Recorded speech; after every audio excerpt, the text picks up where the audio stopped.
الملك الودود مالك الملك موسع للعطاء الممدود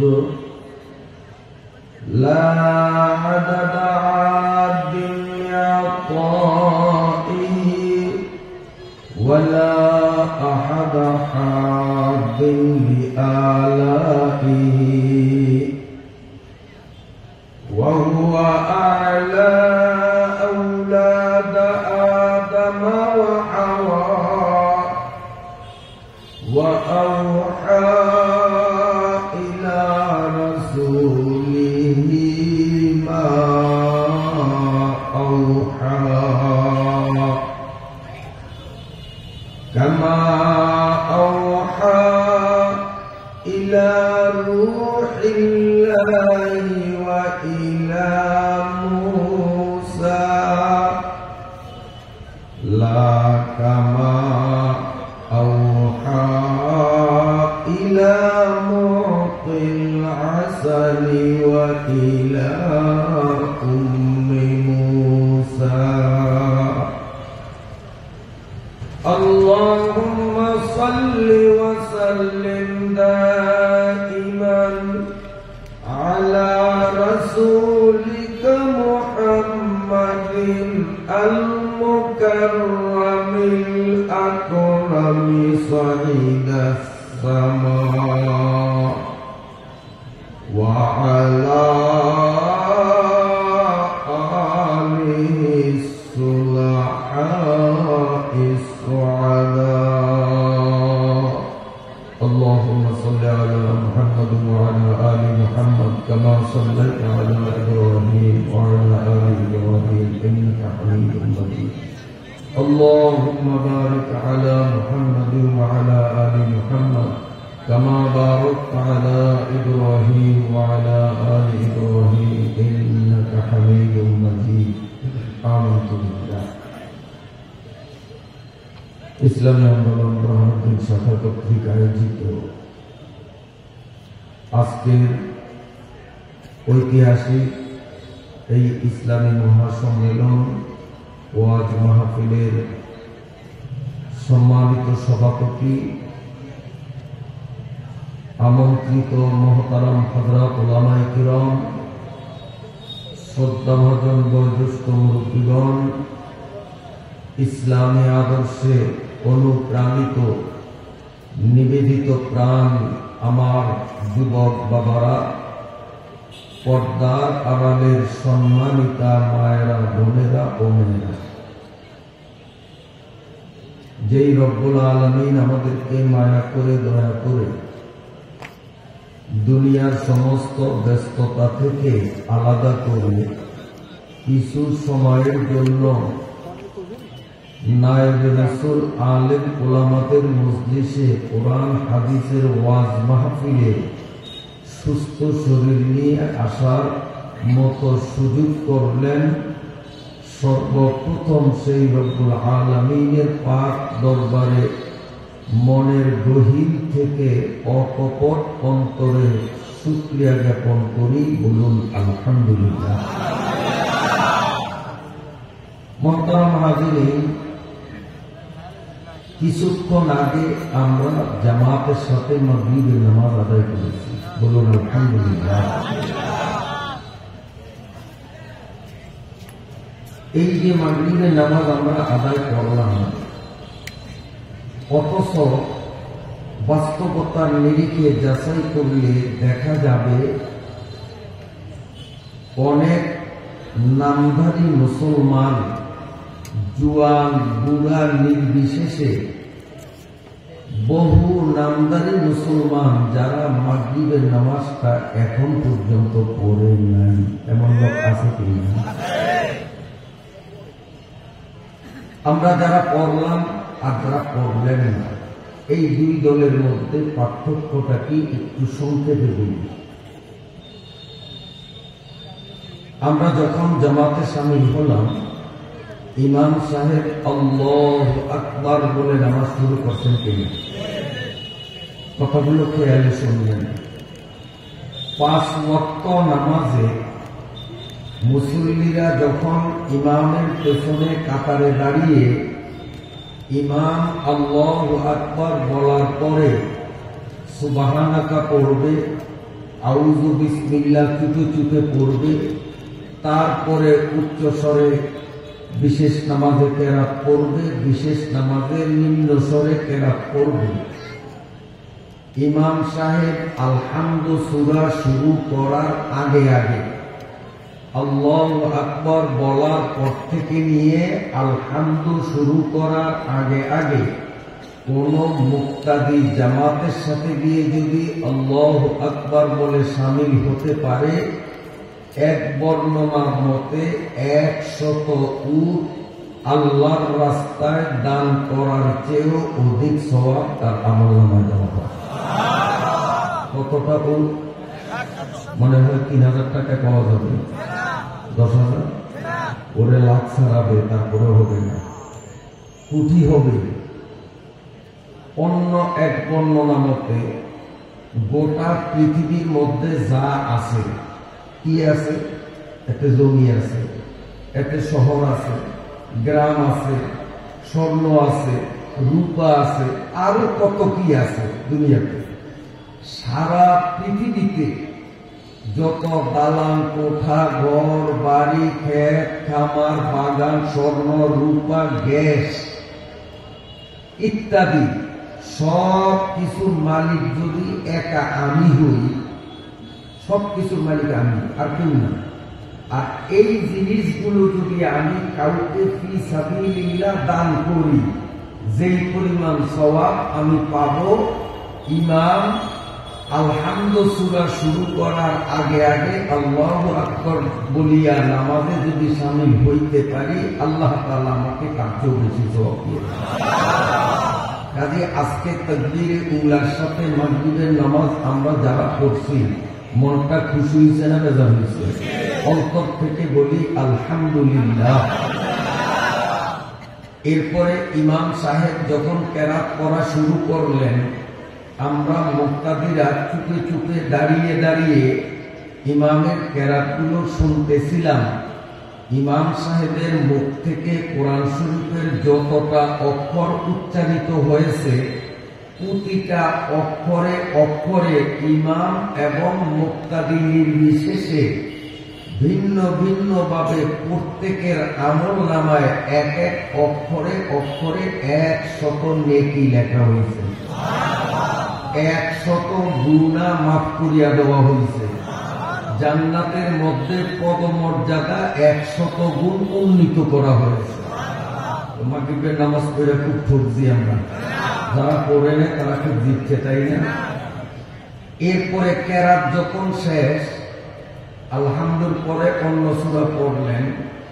পড়ার পরে এর মধ্যে আরেকটা কথা, অন্য এক বর্ণনা মতে কোরআন শরীফের 1 নম্বর সূরা আলহামদু সূরা কোন মুসলমান যদি পড়ে অথবা কোন পাঠকের মুখ থেকে তিলাওয়াত মনোযোগ সহকারে শুনে, যেমন আমরা মাগরিবে শুনছি, ইমামের কেরাত শুনছি না, মনোযোগ সহকারে শুনে আলহামদু সূরাটা পড়ে বা শুনে তার আমলনামায় তাওরাত, জবুর, ইনজিল, কুরআন, আসমানি কিতাব 4টা বড় কিতাব, তাওরাত, জবুর, ইনজিল, কুরআন, এই 4টা কিতাব খতম দিলে যেই পরিমাণ সওয়াব, আলহামদু সূরা একবার পড়লে ওই পরিমাণ সওয়াব। সেই সওয়াবও আমরা মাগরিবে পাইছি। এশায়ও এই সওয়াব আমরা অর্জন করব এমন নিয়ত করা যায়? খালি বুড়িয়ারা, জোয়ানরা না তো, কারণ জোয়ান তো সওয়াবের দরকার নাই। এই বড়ানোর দিতে তো কোনো জোয়ান মরে না, সব তো বুড়িয়ারাই মরে, তাই না বাবা? তোমাকে লাগবে লাগবে লাগবে তো এশার নামাজ আমরা ইনশাআল্লাহ আজকে জামাতের সাথে পড়বো, এমন নিয়ত কোন কোন যুবক বাবা করতে পারো? একটু হাতটা দেখাও, হাতটা দেখাও বাবা, হাতটা দেখাও। আল্লাহ কবুল করুক, আমিন আমিন। মাশাআল্লাহ, মুরব্বি দাঁড়াই, আল্লাহু আকবার। আচ্ছা, আমার কথা কি আপনারা বিরক্ত হননি? আমার সময় কিন্তু সীমিত, এই সীমিত সময়ের মধ্যে পুরো কথা আপনাদের বুঝিয়ে বলতেও পারবো না, আর নির্ধারিত সময়ের থেকে 1 সেকেন্ড বেশিও নিব না। কথা অপূর্ণ থাকা অবস্থায় আমি ছেড়ে দেব।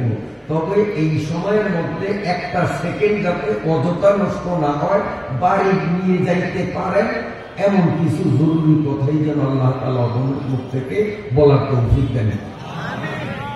সবাই তুলে কেমন হইত? আচ্ছা, এবার আলহামদুলিল্লাহ শেষ, সূরা শেষ। এরপরে ইমাম সাহেব কি করছেন? আল্লাহু আকবার। কই গেছে? এইখানে একটা মাসআলা শিখেন। একটা মাসআলা শিক্ষা করলে 1000 রাকাত নামাজের সওয়াব পাওয়া যায়। বলবো মাসআলাটা বলবো। আমরা নামাজে যখন রুকুতে গিয়ে হাঁটু ধরবো, আমার দিকে তাকান, ইচ্ছা করিয়া হাতের আঙ্গুলগুলা ফাঁকা করতে হবে। এইভাবে ইচ্ছা করিয়া ফাঁকা করিয়া হাঁটু দুইটাকে গায়ের শক্তি দিয়া জোর করিয়া ধরতে হবে। আবার সেজদায় যখন যাব, ইচ্ছা করিয়া, আমার দিকে তাকান, হাতের 5টা আঙ্গুল ইচ্ছা করিয়া এভাবে মিলিত করতে হবে। এরপরে হাত রাখবো 2 বৃদ্ধাঙ্গুলের মাঝখানে, নাকটা পরে এইভাবে আমি সেজদা দেব। সেজদার সময় আঙ্গুল মিলাতে হবে, রুকুতে ফাঁক করতে হবে। এই 2 অবস্থা ছাড়া ফার্স্ট টু লাস্ট পুরা নামাজের মধ্যে আঙ্গুলগুলাকে নিজ গতির উপর ছেড়ে দিব। আঙ্গুল নিজের খুশি মতে যেইভাবে থাকতে চায় সেইভাবেই থাকবে।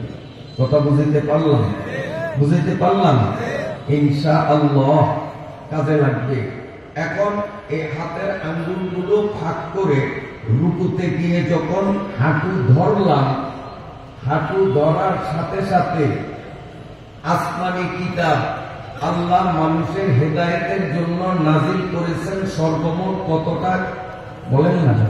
104খানা। হায় কিতাবে আসমানি আয়ওয়ালি 104 है गिनलो अभी 104 है गिनलो अभी। আল্লাহ মানুষের হিদায়াতের জন্য কালক্রমে সর্বমোট 104খানা কিতাব আসমান থেকে নাজিল করেছেন। এই 104খানা কিতাবের মধ্যে পবিত্র কোরআনুল কারীম যেইভাবে নাজিল হয়েছে এখনো সেইভাবে আছে। এর মধ্যে কোনো পরিবর্তন সম্ভব হয়নি, আগামীতেও হবে না। আর বাকি 103খানা কিতাবের মধ্যে অনেক কিতাব যেগুলি পৃথিবীর থেকে বিলুপ্ত হয়ে গেছে, এখন খুঁজিয়া পাওয়া যায় না। আর কিছু কিতাব খুঁজিয়া পাওয়া গেলেও আসমান থেকে যেইভাবে নাজিল হয়েছে সেইভাবে নাই। রদবদল, পরিবর্তন উলট করিয়া মানুষেরা সেই কিতাবগুলাকে নকল বানাইয়া দিছে। এইটা শুধু আমার কথা না, একজন খ্রিস্টান ধর্মযাজকের কথা। Directly the rhetoric and the rhythm of the Arabic of the Quran are so characteristic, so powerful, so highly that any person thought Subal is bound in the nature of things to the but a poor copy of the glittering splendor. এটা আমার কথা না, কোন পীর বুজুর্গের কথা না, একজন খ্রিস্টানের কথা। তিনি বলতেছেন যে আমি পৃথিবীর সকল ধর্মের ধর্মগ্রন্থগুলো নিয়ে গবেষণা করলাম। গবেষণা করার পরে আমার চিন্তায় এটাই সিদ্ধান্ত হলো যে পৃথিবীতে অপরিবর্তনীয় পরিবর্তন সংস্করণ রদবদল মুক্ত কোন কিতাব যদি থাকিয়া থাকে তো একটাই আছে, সেটার নাম কোরআন। বাকিগুলি রদবদল হয়ে গেছে। তো বাকি আসমানি কিতাব যদি রদবদল নাও হইত, যেগুলো বিলুপ্ত হয়েছে সেগুলো বিলুপ্ত যদি না হইত, কোরআন যেমন অরিজিনাল আছে, বাকি 103টা কিতাবও যদি অরিজিনাল পৃথিবীতে বর্তমানে মজুদ থাকতো, এই 104খানা কিতাবকে টেবিলে নিয়া একটা একটা করিয়া 104খানা কিতাব খতম দিলে যেই পরিমাণ সওয়াব আমি পাইতাম, আল্লাহু আকবার বলিয়া রুকুতে গিয়া হাঁটু ধরার সাথে সাথে ওই পরিমাণ সওয়াব আমার মধ্যে জমা হয়। নামাজ পড়লে লাভ না অল্প লাভ না বেশি না? কত বেশি না কল্পনাও করা যায় না, ঠিক না? কি অন্য বর্ণনা মতে মুসল্লি যখন আল্লাহু আকবার বলে রুকুতে গিয়ে হাঁটু ধরবে, এই মুসল্লি ব্যক্তিকে মিটারে কিংবা দাঁড়িপাল্লায় ওজন করলে নামাজি ব্যক্তির শরীরের ওজন যত কেজি যত গ্রাম হবে, অত কেজি অত গ্রাম স্বর্ণ আল্লাহর রাস্তায় সদকা করার সওয়াব আল্লাহ ওই নামাজিকে রুকুর থেকে মাথা সোজা করার আগে আগেই দিয়া দেন। বন্ধুরা আমার, রুকু থেকে যখন সামি আল্লাহু লিমান হামিদা বলিয়া যখন আমরা দাঁড়াই, ইমাম সামি আল্লাহু লিমান হামিদা বলে, আর আমরা মুক্তাদিরা বলুন না কি বলি, রব্বানা লাকাল হামদ, এই বলে যখন দাঁড়িয়ে যাই, আল্লাহ রাব্বুল আলামিন তখন আমাদের নাম ধরে ধরে ডাকেন, এ অমুকের পোলা অমুক, তুমি সামি আল্লাহু লিমান হামিদা বলিয়া রুকুর থেকে সোজা হইয়া দাঁড়াইয়া আমি আল্লাহকে তোমার প্রেমে এমন ভাবে পাগল বানাইলা, আমি এখন তোমার নাক কপালের দিকে মোহাব্বতের নজরে তাকাইয়া রইলাম। ইসাআদাত বজুরে বাজুয়ে নিস, ইসাআদাত বজুরে বাজুয়ে নিস, কানা বকশাত খোদায়ে বখশিন্দা।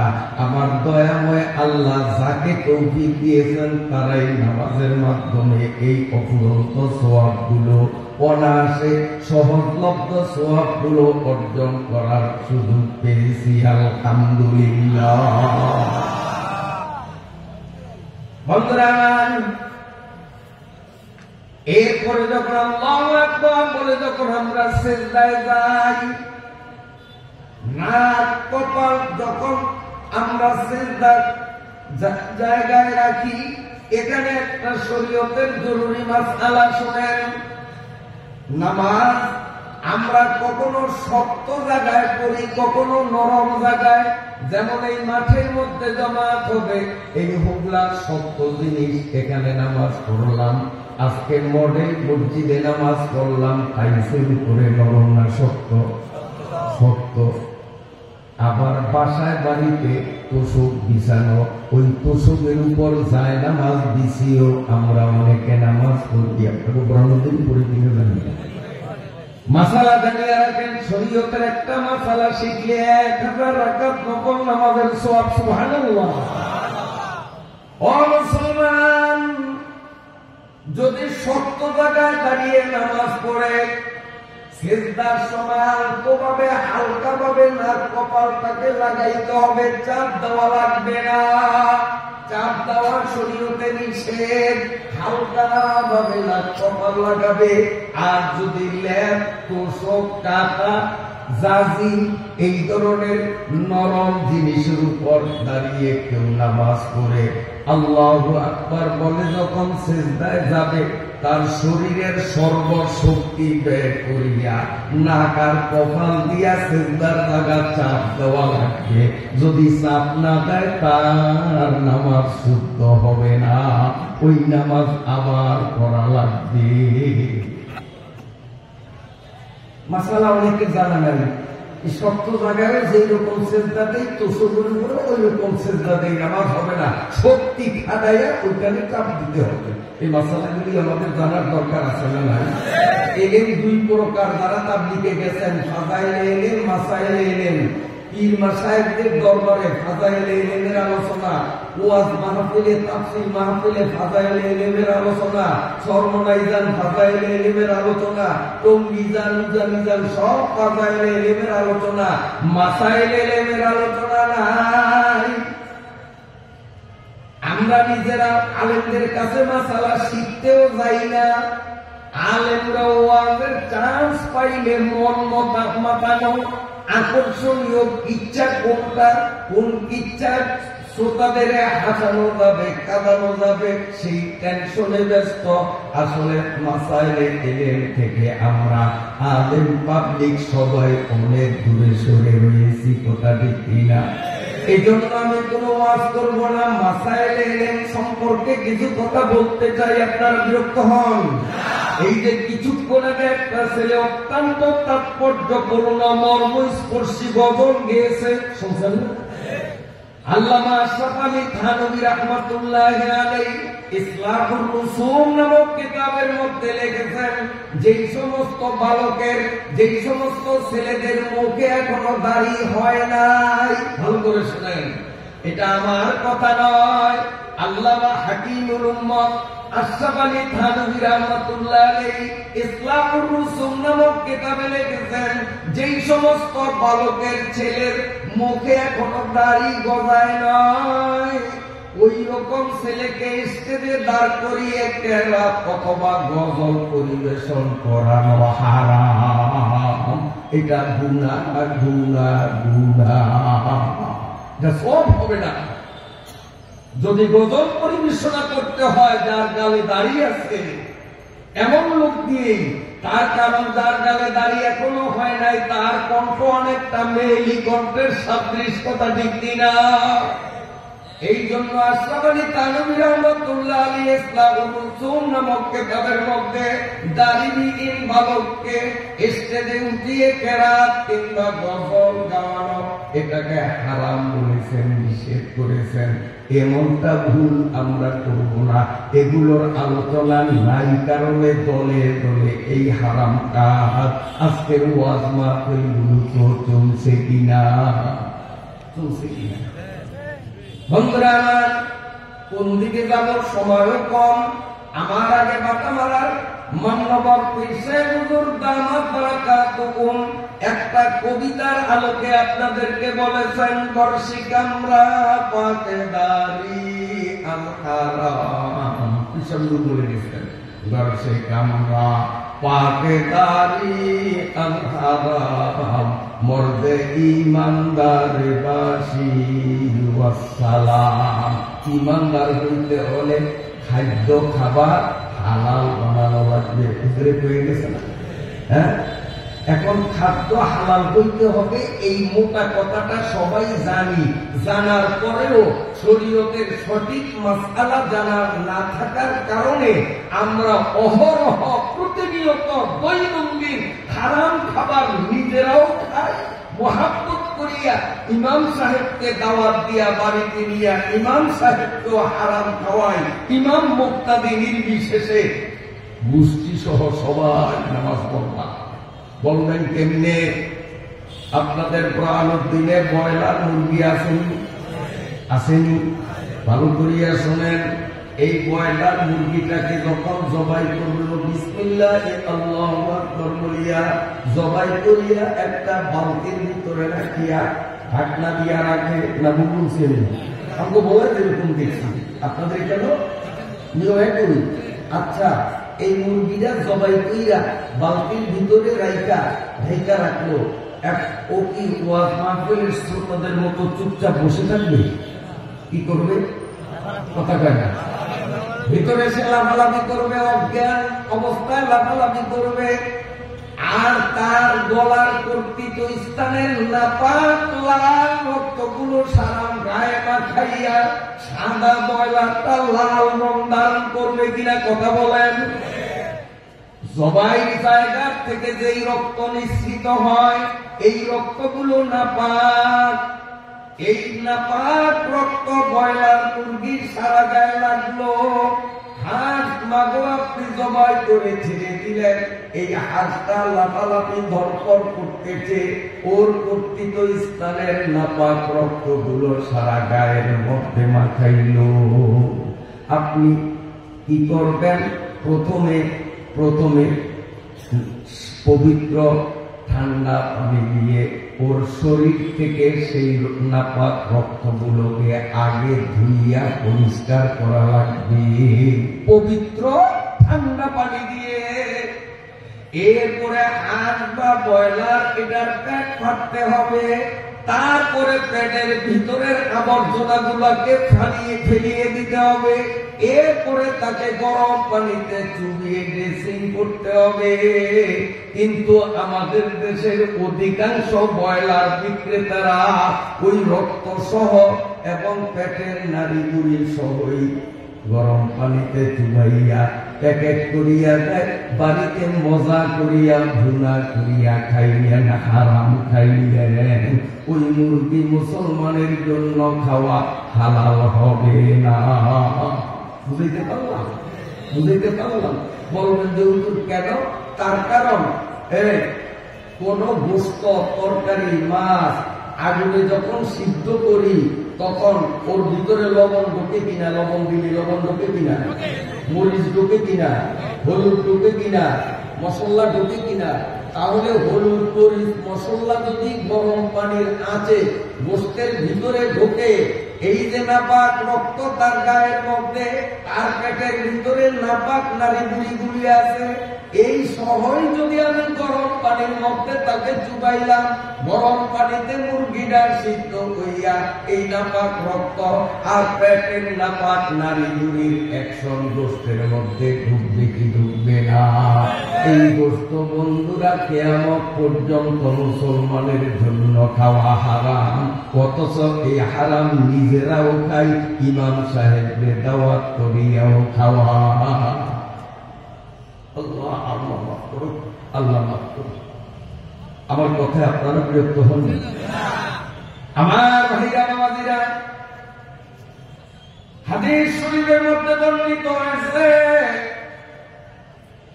মানুষ যখন নামাজের মধ্যে না কপাল লাগায়, এখান থেকে একটু সাইড কাটছি, মনে আছে তো পয়েন্টে এলেন, এখান থেকে সরছিলাম না, আগে করা ঠিক রাখতে হবে।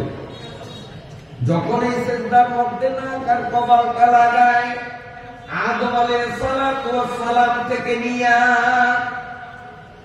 ইসরাফিল সিংহায় ফু দিয়া দুনিয়া লন্ডভন্ড করা পর্যন্ত এই পৃথিবীতে মানুষের সংখ্যা যত হবে, এই সংখ্যাটা এক জায়গায় দেখেন। আদম আলাইহিস সালাম পৃথিবীতে তো আসছেন যখন পৃথিবীর বয়স 45,56,66,223 বছর। যেদিন এই পৃথিবীর বয়স, আবার বলছি, আমাদের এই পৃথিবীর বয়স 45,56,66,223 বছর। যেদিন পৃথিবীর বয়স হয়েছিল বাবা আদম আলাইহিস সালাম, সেই দিন পৃথিবীর মধ্যে প্রথম মানুষ হিসেবে এসেছে। আদম আলাইহিস সালাম পৃথিবীতে আসার এদিক টাকা 36,000 বছর আগে আল্লাহ সর্বপ্রথম জিনদের আদি পিতা, যেমন আদম মানুষের আদি পিতা, জিনদের আদি পিতার নাম হলো মারিজ কিংবা আল জান। এই মারিজ বা আল জান পৃথিবীতে এসেছেন আদম আলাইহিস সালাম পৃথিবীতে আসার 36,000 বছর আগে।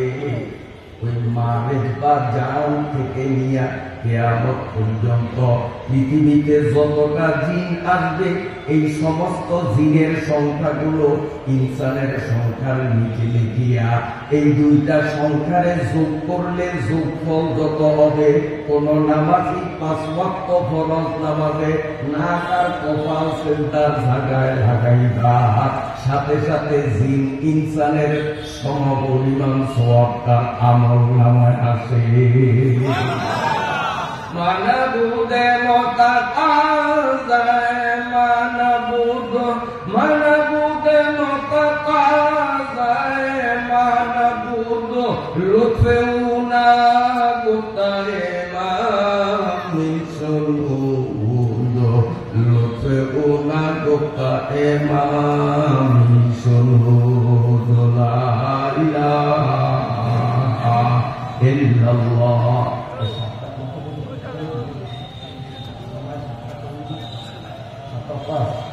আমার বলতে আর 4 মিনিট, কাজে আরো অনেক কথা বলার ইচ্ছা থাকলেও বলতে পারবো না। তো একটা কথা বলি যেটা আজকে চোখে দেখছি, কারণ 4 মিনিট আছে, 4 মিনিটেই হয়তো এটা শেষ করতে পারি কিনা। মাগরিবের নামাজ মডেল মসজিদে খোলা জায়গায় পড়ছি, আমি পরে আসছি তো ভিতরে জায়গা পাই না, চোখে দেখছি, এই জন্য মাসলাটা বলি। সবার জানা দরকার, এই নামাজ কখনো আমরা মসজিদের ভেতরে করি, কখনো বাইরে করি। মাঠে করি না, সর্বনের মাঠে, টঙ্গির মাঠে, বিভিন্ন জায়গায় মাঠে ময়দানে করি না। আবার কখনো মসজিদে করি। আমার দিকে তাকান, এইটা হলো কাতার, 1 কাতার, 2য় কাতার, 3য় কাতার, 4র্থ কাতার, কাতার আছে। মসজিদের ভেতরে যদি নামাজ হয়, ওই ভেতর আর বারিন্দা একই কথা, মূল মসজিদ আর বারান্দা একই কথা। এই মসজিদের ভেতরে মুক্তাদিরা এই কাতারেও দাঁড়াইলো, এই কাতারেও দাঁড়াইলো, এই একটা কাতারে একজন মুক্তাদিও নাই, এই কাতারে অনেক মুক্তাদি, তার পিছনে মুক্তাদি। তো পিছনের মুক্তাদি যারা, তাদের নামাজ হবে মাকরুর সাথে হবে, নামাজ ল্যাংরা হবে। আজকে আমার মাগরিবের নামাজ ল্যাংরা হচ্ছে, তার কারণ আমি বারান্দার 2য় কাতারে দাঁড়াইছি, আমার সামনে 1 কাতার ছিল, তার সামনে একটা কাতার, মসজিদের এই মাথার থেকে ওই মাথা টোটাল খালি ছিল। অন্তত 2 জন মানুষ যদি ওই কাতারে থাকতো, আমার নামাজটা মাকরুহ হইত না। আবার বলি মাসালা, নামাজের ভেতরে আর মসজিদের ভেতরে যদি কোন কাতার সম্পূর্ণ খালি রাখিয়া এরপরের কাতারে দাঁড়ায়, তো ওই কাতার থেকে পিছনের দিকে যতজনে নামাজে শামিল হবে, এদের নামাজ হবে মাকরুর সাথে, নামাজ দোহরানো লাগবে না, গুনার সাথে হবে নামাজ। নামাজ পড়লাম সোয়াবের জন্য, গুনার বুঝাইয়া বাড়িতে গেলাম, কেন 1 কাতার খালি রাখলাম। এই জন্য উচিত ছিল মাগরিবের প্রথম যারা আসছেন, 1টা কাতার খালি না রাইখা ওই কাতারে দাঁড়ানো, আর 2 জন লোক দাঁড়াইলেও সংযোগটা ঠিক থাকতো। আর যদি মসজিদের বাইরে নামাজ, যেমন এই মাঠের মধ্যে জামাত হয়, মসজিদের বাইরে মাঠের মধ্যে যদি নামাজ হয়, সেখানে কাতারের ধারাবাহিকতা জরুরি। এই মাঠের মধ্যে এই কাতারেও মুক্তাদি আছে, এই কাতারেও মুক্তাদি আছে, এই কাতারে একজন মুক্তাদিও নাই, টোটাল খালি। এরপর পেছনের যত কাতার দিবে, একজনের নামাজও হবে না, ওনাদের নামাজ দৌড়াইয়া পুনরায় পড়া লাগবে। মসজিদের ভিতরে হবে মাকরুর সাথে, আর মসজিদের বাইরে যদি কাতার খালি রাখলে নামাজ পড়ে, পিছনে আমাদের ইক্তেদা দুরুস্ত হবে না। দলিল সমর্থিত কথা, বিনা দলিলের কথা বলি না। কেউ দলিল চাইতে চাইলে ইনশাআল্লাহ আই এম রেডি, এখনই দিতে পারবো। তবে বয়ানের মধ্যে দলিলগুলি আমি অতটা আলোচনা করি না, কারণ আলেম ওলামাদের উপস্থিতি কম, সাধারণ পাবলিকের উপস্থিতি বেশি।